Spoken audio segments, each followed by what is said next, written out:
तो प्रभु यीशु मसीह के पवित्र नाम में आप सबको सलाम। तो आज पाम संडे है, हालेलुया का नारा तो जरूरी बनता। हालेलुया हालेलुया हालेलुया हालेलुया, बोलो यीशु मसीह के नाम की जय। वो जिंदा आसमान पे प्रेज़ द लॉर्ड। हालेलुया। प्रभु आप सबको बरकत दे, सबको आशीष दे और परमेश्वर अपनी आशीषों से आपको बलवान भी करें। आज खजूरी पार है और आप सब ने ये एक जो वचन से हमने मैसेज पढ़ा, यूहन्ना की इंजील उसका 12वां बाब उसकी 12वीं आयत से लेकर के 19वें आयत तक मसीह का यरूशलेम में प्रवेश, विजय प्रवेश या प्रवेश। तो जब कोई भी बहुत बड़ा राजा, जब बहुत बड़ा अधिकारी जब कहीं पर आता है तो उससे पहले क्या होता है, तैयारियां शुरू होती है, तैयारियां होती है। लेकिन जब उन्हें पता चला कि प्रभु यीशु मसीह जो है गधे के बच्चे के ऊपर सवारी करके यरूशलेम में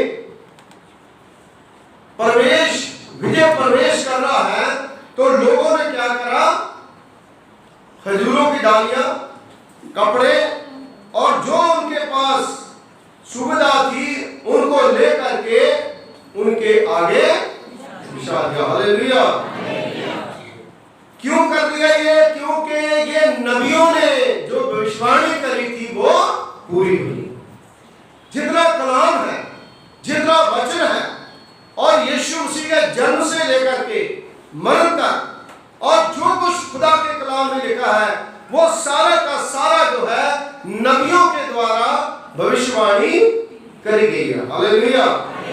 और मेरी बहनों, मेरे भाइयों, प्रभु का पवित्र पाक वचन जकरिया उसका 9वां बाब उसकी 9वीं और 10वीं आयत में जब हम पढ़ते हैं तो लिखा है, हे सियोन बहुत ही मगर हो।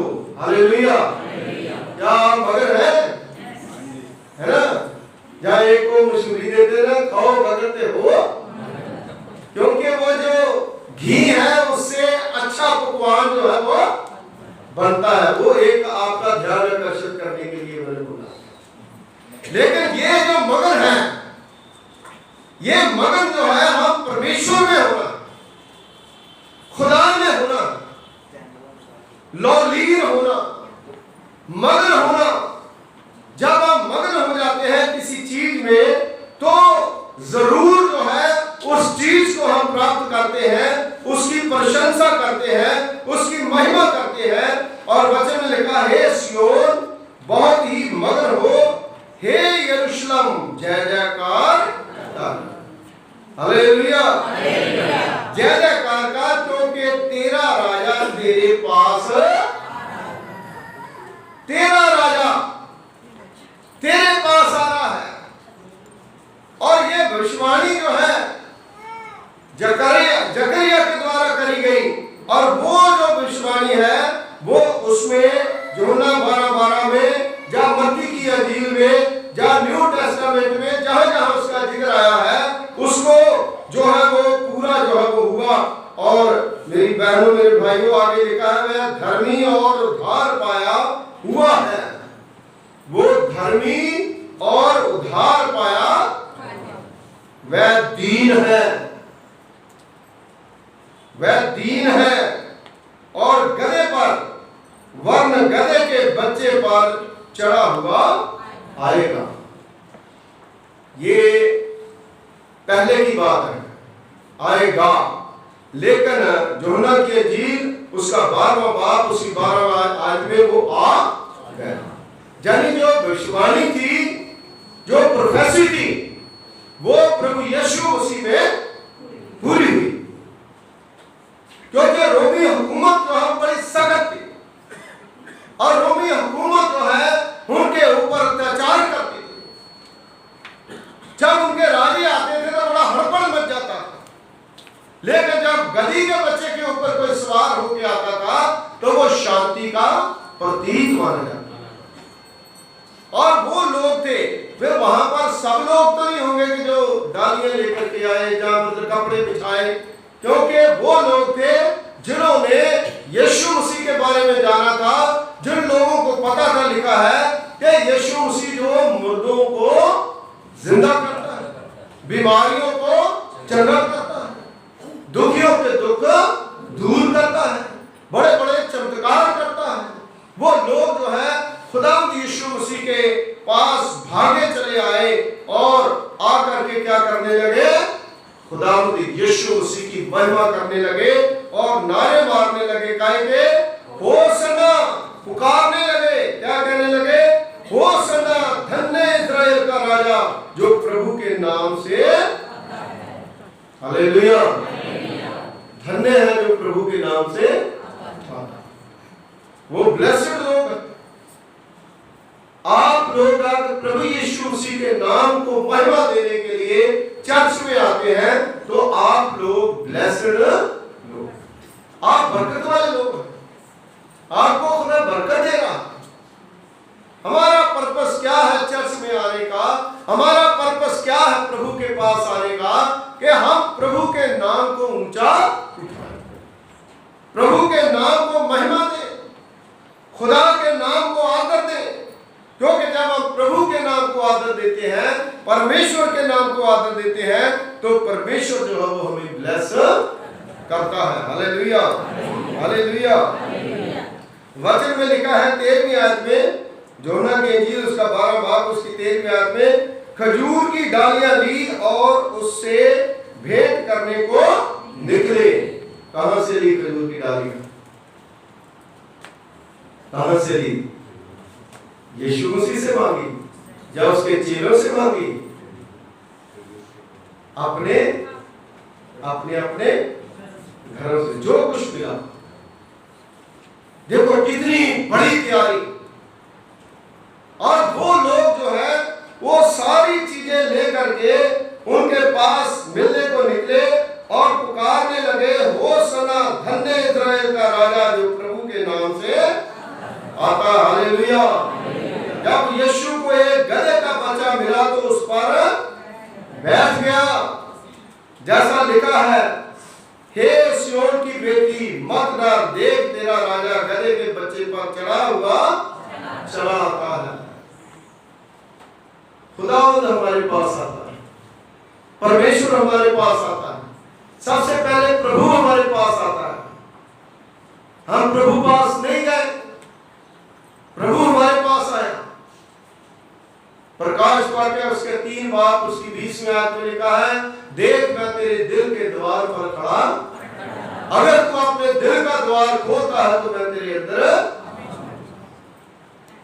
यरूशलेम में विजय प्रवेश यीशु मसीह का हुआ। क्या हमारे दिल में, हमारे घर में, हमारे काम में, हमारी सोचों में, हमारे विचारों में क्या उसका प्रवेश नहीं हो सकता? हालेलुया, हो सकता है, लेकिन हम करें, है ना? हम गीत गाते हैं, मेरी सोचों में तू, मेरे ख्वाबों में, मेरे सारे सवालों। क्या झूठ बोलते हैं, झूठ गाते हैं? गाना जो है वो अलग बात है, लेकिन उसको अपनाना जो है वो अलग बात है। यीशु मसीह की होसन्ना करनी अलग बात है, लेकिन उस होसन्ना को जीना, दिल से जीना, वो एक अलग बात है। हालेलुया। वो लोग जो है यीशु मसीह को इसलिए कर रहे थे कि वो उसको राजनीतिक तौर पर भी ले रहे थे। बहुत से लोग, ये हमारी मुश्किलों को दूर करेगा, ये राजा जो आया हमें किसी तरह से इस मुसीबत से छुड़ाएगा। इसलिए वो लोग जो है बहुत कुछ कर रहे थे। लेकिन मेरी बहनों, मेरे भाइयों, वचन में लिखा है 17 में, तब भीड़ के लोगों ने जो उस समय उसके साथ थे ये गवाही दी कि उसने लाजर को कब्र से बुलाकर के मरे हुओं से जिंदा करा था। ये वो खुदा है, वो परमेश्वर है जो मुर्दों को जिंदा करता है। इसी कारण लोग उससे भेंट करने को आए थे, क्योंकि उन्होंने सुना था कि उसने ये आश्चर्य कर्म दिखाया है। तब फरीसियों ने आपस में कहा, सोचो तो सही, तुम में से कुछ नहीं बन पड़ता। देखो संसार उसके पीछे हो चला है ना। फकीर फरीसी वो लोग जो थे है ना, वो बड़े परेशान थे कि पूरा संसार, पूरे लोग जो है उसके पीछे। क्यों जाएगा कोई किसी के पीछे? यीशु मसीह इंसान बन के दुनिया में आया, क्यों यीशु मसीह के पीछे भीड़ जाती थी? क्योंकि खुदावंद यीशु मसीह जो है उसके अंदर कुदरत थी, उसके अंदर प्रेम था, उसके अंदर दीनता थी, उसके अंदर निम्रता थी। मेरी बहनों मेरे भाइयों, गधे के बच्चे के ऊपर जब सवारी करी, लोगों ने उसका बड़ा सत्कार करा, बड़ा आदर करा, है ना। तो जब यीशु मसीह गधे के ऊपर से उतर गया, है जी, गधे के ऊपर से जब यीशु मसीह उतर गया, उसके बाद भी ऐसा करा होगा गधे को? हाँ जी बोलिए, नहीं करा। क्यों? क्योंकि जब तक यीशु मसीह हमारे ऊपर सवार है, तब तक हमारा आदर है, तब तक हमारी इज्जत है, तब तक हमारे पास बरकत है, तब तक हमारी जिंदगी जो है वो आशीष और बरकत से भरी है। लेकिन जब भी हमारे जीवन से प्रभु यीशु मसीह अलग हो जाता है, तब हमारा कुछ भी बचता नहीं। इसीलिए बाइबल में लिखा है कि तुम खुदा से, परमेश्वर से अलग होकर के कुछ भी कार्य, जो डाली उसमें बनी रहेगी वही बनेगी। मेरी बहनों मेरे भाइयों, ये खजूरों की डालियां का बहुत बड़ा मतलब है, और खजूरें जो है वो बड़ी खास चीज जो है वो होती है। बाइबल में भी लिखा है कि तुम और तेरा परिवार, बच्चे जो है खजूर की मानद, हालेलुया, खजूर की मानद बढ़ेंगे। खजूर बहुत लंबी होती है ना, बहुत लंबी होती है, उसका फल जो है वो भी बड़ा मीठा होता है। खुदा यीशु मसीह के गुण जो है, मीठा, निम्रता, दीनता, ये सारी चीजें जो है उसके अंदर प्रभु यीशु मसीह के पाई जाती है। और एक विश्वासी जो है उसके अंदर भी ये चीजें पाई जानी। और सबसे बड़ी बात है कि वही भीड़ जो यीशु मसीह के आगे सारा कुछ वो बिछा रही थी, कर रही थी, लेकिन उसके कुछ ही दिनों के बाद वही लोग जो है वो कह रहे हैं यीशु मसीह को क्या करो, क्रूस के ऊपर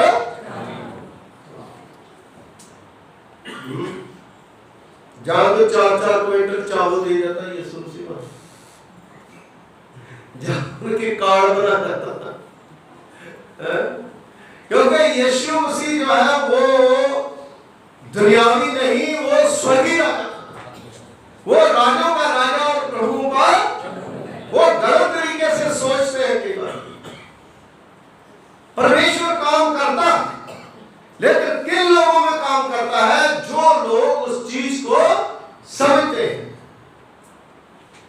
इसलिए मेरी बहनों मेरे भाइयों, परमेश्वर का पवित्र वचन, खुदा का कलाम, मत्ती की इंजील उसका 21वां बाब उसकी 9वीं आयत में जब आप पढ़ोगे, मत्ती की इंजील उसका 21वां पढ़ दीजिए। मत्ती की इंजील उसका 21 बाब उसकी 9 आयत, अगर किसी ने निकाल लिया है। जो भीड़ आगे आगे जाती और पीछे पीछे चली आती थी, पुकार पुकार कर कहती थी, दौड़ के सरदार की होशाना, धन्य है वह जो प्रभु के नाम से आता है। धन्य है वो जो प्रभु के नाम में आता है। भीड़ क्या करती? कुछ आगे थी, कुछ पीछे थी, और होशाना के नारे लगा रही थी। लेकिन जब यीशु मसीह को क्रूस के ऊपर लेके जा रहे थे, वो भीड़ कहां गई? वो सारी की सारी पीछे। कुछ बहनें जो वो रोती आ रही थी, लेकिन बाकी सब जो है यीशु मसीह को क्रूस के ऊपर चढ़ा। क्यों भाई? खुदावंद यीशु मसीह ने क्या करा? उसने लोगों को प्रेम करना सिखाया। यीशु मसीह ने लोगों को चंगाई, यीशु मसीह ने लोगों के दुख दूर करे। इसलिए मेरी बहनों, मेरे भाइयों, प्रभु के वचन में यह भी लिखा है कि यीशु मसीह ने जब गधे के बच्चे के ऊपर सवारी करी, उससे पहले उसने अपने चेलों को कहा था, जाओ उस नगर में जाकर के एक गधी का बच्चा तो देखोगे और उसको खोल के लाना जिसके ऊपर कभी कोई सवार संगलों से बंधा हुआ। आज पाप के संगल, गुनाहों, बदियों का बोझ, उससे हम बंधे हुए हैं। खुदावंद यीशु मसीह जो है उन सारी बुराइयों से हमें छुटकारा देता है। परमेश्वर जो है वो हमें उन गुनाहों से छुटकारा देने के लिए इस दुनिया में आया। इसलिए खुदा के सामने जब हम जाते हैं तो हम जय जयकार करते हुए जाएं, प्रभु के लिए हम गीत गाएं, खुदा की हम महिमा करें। क्योंकि भजन संहिता 118 उसकी 25वीं आयत अगर आप पढ़ोगे, भजन संहिता उसका 118 भजन 118, प्लीज आप मेहरबानी से आप निकाल लें। भजन संहिता 118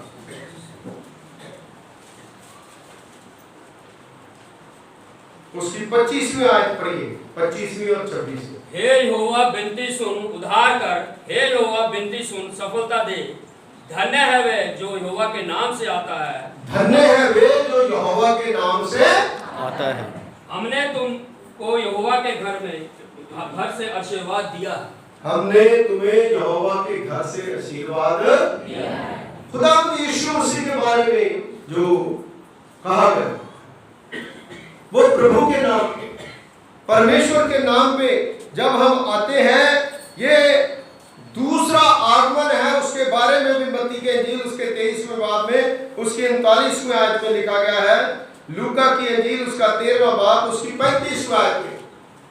अब तो प्रभु यीशु मसीह की भविष्यवाणी यह पूरी हुई कि वो राजे के समान गधी के बच्चे के ऊपर सवार होके आएगा। लेकिन जब प्रभु यीशु मसीह मर गए, दफन हुए, तीसरे दिन मुर्दों में से जी उठे और आसमान के ऊपर चढ़ गए, उसके बाद उसने कहा कि मैं फिर आऊंगा। जब वो फिर आएगा, फिर किसी का कोई सवाल जवाब नहीं होगा, सीधा न्याय जो है वो। और प्रभु यीशु मसीह जब बादलों के ऊपर आएगा और उस समय घोड़े पे सवार होकर के आएगा, है ना, रथों के साथ, बड़े उल्लास के साथ बादलों के ऊपर बड़ी शानो शौकत से आएगा और जो प्रभु के लोग हैं उनको साथ लेकर के जाएगा। Hallelujah, hallelujah. तो हम तैयार हो जाए, हम लोग तैयार हो जाए प्रभु के पास जाने के लिए। वो प्रभु, जिस प्रभु ने हमें जिंदगी दी है, वो खुदा जिस खुदा ने हमारे लिए अपने बदन पर 39 कोड़े खाए, वो खुदा जिसने कांटों का ताज पहना। आज प्रभु की प्रशंसा करने के लिए बहुत कम लोग हैं। जब हम दुआ करते हैं, प्रार्थना करते हैं, तो हमें सुबह उठ करके सबसे पहले जितनी प्रभु की बड़ाई करनी है उतनी करना है। पहला दुआ का रूल ये, क्योंकि एज ए पास्टर मैं आपको बता रहा हूं, पहला रूल क्या है प्रार्थना का, आप जितना प्रभु के नाम को ऊंचा उठाएंगे उतने आपको ऊंचा उठा देंगे। आप सृष्टि को देखें, आप चांद सूरज तारों को देखें, आप हर चीज को देखें, प्रभु की, है ना, पहाड़ों को देखें, पर्वतों को देखें, समुद्र को देखें, कितना कुछ खुदा ने बनाया है। और उसके लिए प्रभु की जितनी बड़ाई की जाती है उतनी बड़ाई करें, उतनी उसकी होसना करें। उसकी बड़ाई जितनी आप करोगे, उसके बाद अपने पापों की क्षमा मांगे, उसके बाद अपने परिवार के लिए मांगे, अपने बच्चों के लिए मांगे। उसके बाद जो दुआ करनी है आप करें। जब आप 3-4 चीजें बाइबल में जो दुआ करने की जो शैली है उसको आप सीख लेंगे तो परमेश्वर जो है आपको बहुत बरकत। हालेलुया। क्योंकि पासवान जो है, जब आप दुआ करते हैं पासवान के लिए तो ये भी दुआ करें कि पासवान ने ये करा है, वो करा है, ये करा है, प्रभु तेरा धन्यवाद, और करें, है ना। कई बार हम दुआ में फॉर्मेलिटी करते हैं। जब हम प्रेयर करते हैं तो सारी कलीसिया के लिए दुआ करते हैं और प्रभु की महिमा भी करते हैं, खुदा की महिमा भी करते हैं। और आप कोशिश करें कि आप कमरे से बाहर निकले सुबह के शाम टाइम। अगर आप उठ सकते हैं तो उठ करके बाहर निकले, पेड़ पौधों को देखें, ठंडी हवा जो है उसको देखें, है ना। और उसके बाद आसमान को देखें और प्रभु की महिमा करें। प्रभु तूने कितना सुंदर बनाया, प्रभु तूने कितना बड़ा ये करा है, वो प्रभु की हुस्न करें, प्रभु की महिमा करें। प्रभु तो मेरे पास आता है ना। बाहर निकल के अपने घर की तरफ मुंह करें, अपने घर को देखे, प्रभु तूने कितना सुंदर घर मुझे दिया है। अपने आप को क्रेडिट ना दे, खुदा को कहे, हे खुदा तूने मुझे ये घर दिया, है ना।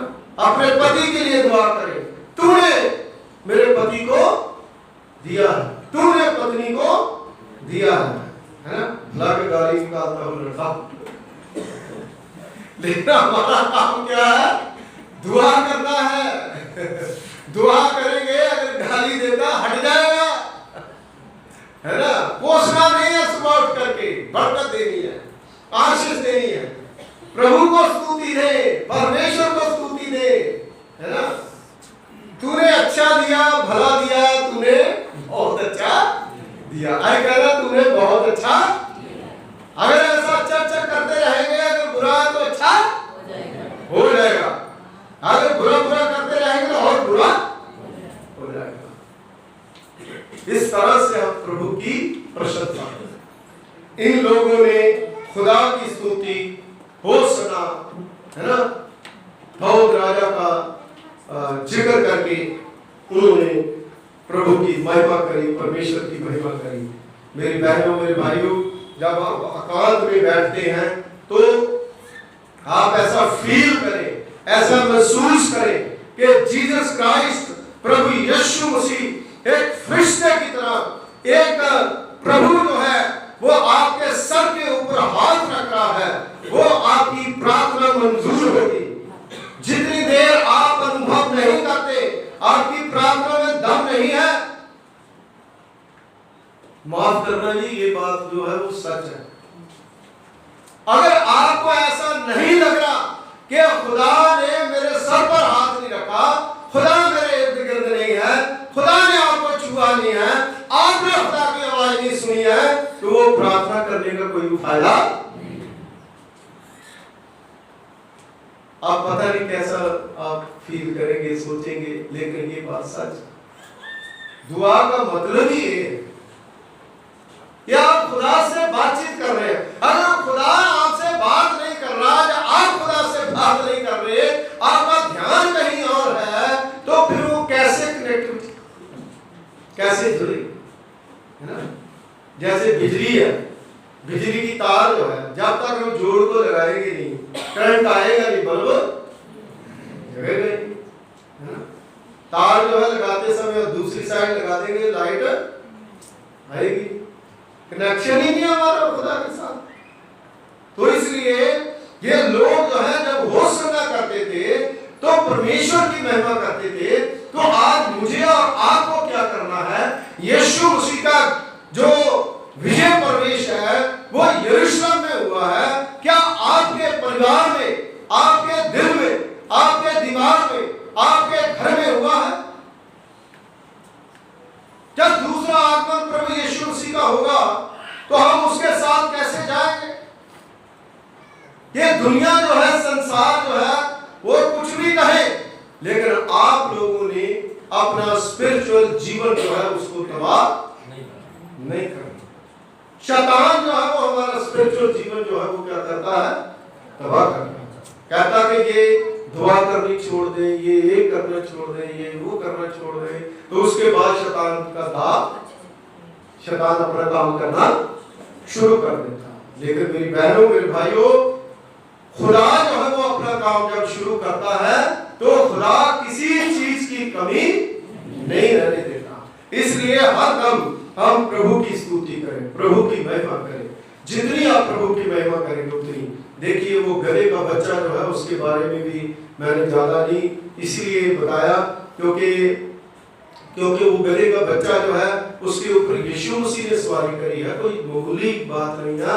वो स्वर्ग का राजा है, वो राजों का राजा है, वो प्रभु का प्रभु है और वो उसकी मानते हैं बात। लेकिन आप देखिए यशायाह नबी की पुस्तक है, उसका पहला बाब, उसकी तीसरी आयत में अगर आप पढ़ोगे तो वचन में लिखा है बैल और गधा, है ना, बैल और गधा अपने मालिक और अपने साईं की चड्डी को पहचानता है, लेकिन मेरे लोग जो है वो ध्यान नहीं, पहचान करनी चाहिए, हमें देखना चाहिए। वो पहचानता है ना, उसे पता कि मेरा मालिक। इसलिए जो जानवर, जो पक्षी, जो पौधे, जो पेड़, जो पानी, जो ओले, वो सब खुदा की बात मानते हैं, लेकिन इंसान जो है वो खुदा की बात कई बार नहीं। जिस इंसान को खुदा ने बनाया था उसको इतना कुछ परमेश्वर ने दे दिया, सारा कुछ खुदा ने उसे दे दिया और उसको कहा खा पी और, लेकिन उससे उसकी संतुष्टि नहीं, है ना। जो उसको उसके पास नहीं था, मना करा था, उसको ही जाकर के उसने क्या जरूरत थी, क्या जरूरत थी, क्या उससे उसका औहदा बढ़ गया, है ना, उसे तरक्की मिल गई, क्या वो खुदा बन गया। जो हमारे पास है उसको हम देखें। मैं एक छोटी सी कहानी, इसमें आपने शायद YouTube पे देखी होगी, कोई एक मोटिवेशनल बंदा जो है वो ऐसे बात कर रहा था किसी के साथ, तो वो कह रहा था कि मेरा कोई दोस्त है बंदा, तो उसने मुझे कहानी सुनाई, तो मेरी हर जो बात है इससे शुरू होती है कि मूसा जो है वो खुदा से बातें करता था, मैं उसकी बात कर रहा हूँ। तो मूसा जो है वो खुदा से बातें करता था, बहुत अमीर इंसान जिसके पास बहुत धन दौलत जायदाद, और उसने कहा कि मूसा तू तो खुदा से बातें करता है, बड़ी प्रभु की प्रशंसा करता है, महिमा करता है, तो तू खुदा का दोस्त है, तू ऐसे करके खुदा को कह कि मेरी बरकतें। मजाक उड़ा रहा वो मूसा का। मूसा तो सीधा साधा बंदा, मूसा ने कहा कि भाई ठीक है मैं पूछ लूंगा खुदा को।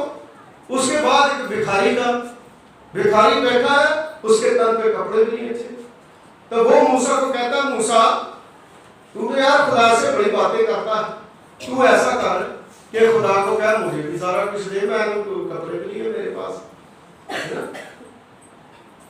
मतलब हर बंदा जो है, कोई भी खुदा का नाम लेने वाला उसको टिचरे करेगा, है ना। और उसने मतलब है कि सोचा कि भाई मैं खुदा पूछ लेता हूँ, खुदा का बंदा तो पूछो। मूसा ने जाकर के खुदा को पूछा और परमेश्वर के साथ अपना लेव जो है वो लगाई। जब मूसा ने खुदा को पूछा तो खुदा ने कहा कि जो अमीर बंदा है उसको जाकर के कह दे कि मेरी शुक्रगुजारी करना बंद कर दे, तो मैं तेरी बरकतें बंद कर। जो गरीब बंदा है उसको जाकर के कह दे खुदा की शुक्रगुजारी करना शुरू कर दे, तुम्हें तो बरकतें देनी शुरू कर दे। मूसा जब अमीर के पास गया तो उसको कहने लगा भाई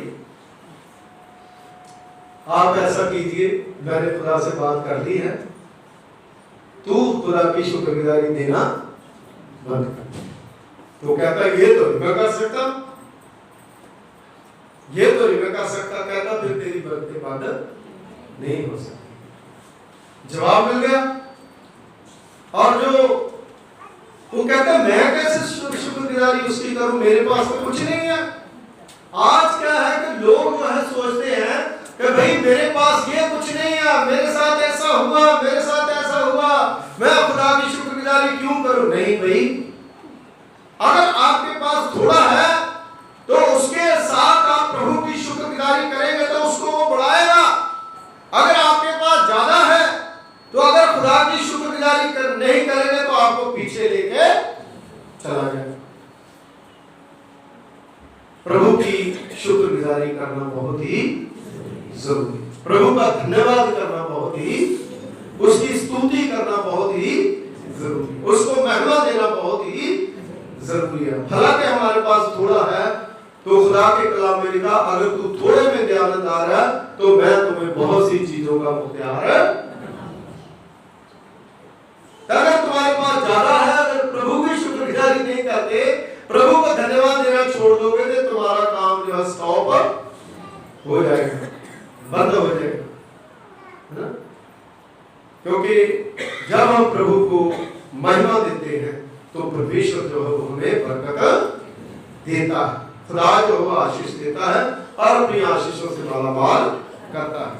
अमृतसर में जब मैं पास्टर था, काफी साल पहले की बात है, 2002-3-4 में, तो वहां पर एक हमारे कलीसिया के मेंबर थे, उन्होंने ना भैंसे रखी थी।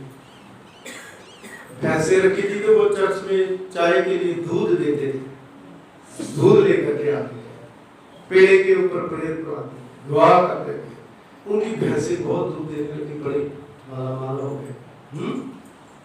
कहने लगे पादी साहब आपने दुआ करी है बड़ी, है ना। तो फिर तो पादरी को भी भूल गए और खुदा को भी भूल जाते हैं। कुछ समय बाद उन्होंने वो दूध मतलब जो चर्च में देते थे वो बंद कर दिया, भैंसे सूख रहे थे। और जब दूध नहीं देने लगे तो फिर पादरी साहब के पास, पादरी साहब दुआ करो। मैंने कहा कि भाई दुआ तो मैं कर दूंगा, लेकिन आप जो खुदा के साथ कमिटमेंट करते हो, प्रभु की शुक्रगुजारी करते हो, उसको आपने छोड़ दिया। कहने लगे हाँ ये तो हमने सोचा नहीं, ऐसी बात नहीं है, टाइम ही नहीं मिला, है ना। तो मैं कहता हूं खुदा को भी टाइम नहीं मिलता। तब जो है फिर दोबारा से उन्होंने उसको शुरू करा और उसके बाद फिर उनका काम जो है वो चलने लगा। हालेलुया। जब हम प्रभु के लिए कुछ करते हैं तो खुदा महिमा को देते हैं खुदा को, तो खुदा जो है हमारे काम में तरक्की देता है, हमारे बिजनेस में प्रभु जो है वो तरक्की देता है, हमारे जीवनों में परमेश्वर जो है हमें आगे बढ़ाता है। इसलिए आइए दुआ करें, अपनी आंखों को बंद करें। खुदावंद हमारे सर्वशक्तिमान पिता परमेश्वर, खुद आसमान और जमीन के खालिक मालिक, तेरा धन्यवाद करते हैं, तेरा शुक्रिया अदा करते हैं प्रभु जी आज के सुंदर समय के लिए जो तूने प्रभु खुदा परमेश्वर जी हमें दिया है। हम खुदावंद आपके घर में इकट्ठा हो सके, आपकी महिमा कर सके, आपकी स्तुति कर सके, क्योंकि आप स्तुति और महिमा के योग्य परमेश्वर हैं। दुआ करते हैं जिस बहन ने खुदावंद बाहर जो लंच का इंतजाम करा उसके लिए भी खुदावंद हम शुक्रगुजार हैं। आप उस बहन को भी ब्लेस करें, उस बहन को भी बरकत दें, उनकी सारी योजनाओं को पूरा करें। और प्रभु जितने भी आपके बेटे और बेटियां इस समय खुदावंद आपके घर में आए हैं, आप इन सब के ऊपर अपनी कृपा और फजल का हाथ रखें। और जितने लोगों ने प्रभु खुदा परमेश्वर जी ये थोड़े समय के लिए आपके पवित्र वचन को सुना है, ये वचन इनके जीवनों में, इनकी जिंदगियों में, इनके परिवारों में आशीष और बरकत को दुगना चौगुना कर और प्रभु जी इनके तमाम कामों को खुदावंद तरक्की दे। जो प्रभु खुदा परमेश्वर जी बड़ी प्रभु खुदा परमेश्वर जी दीनता हलीमी के साथ खुदावंद अपने आप को और अपने जीवनों को प्रभु जी आपके समर्पित करते हैं, उन्हें ब्लेस करें। जो दुखी बीमार हैं खुदावंद की सारी दुख बीमारी को, परेशानी को प्रभु जी दूर करें। जो प्रभु खुदा परमेश्वर जी लोग आपके घर में आए हैं उनके ऊपर अपनी दया और कृपा का हाथ रखें, यीशु के नाम से मांगते हैं, आमीन। Thank you.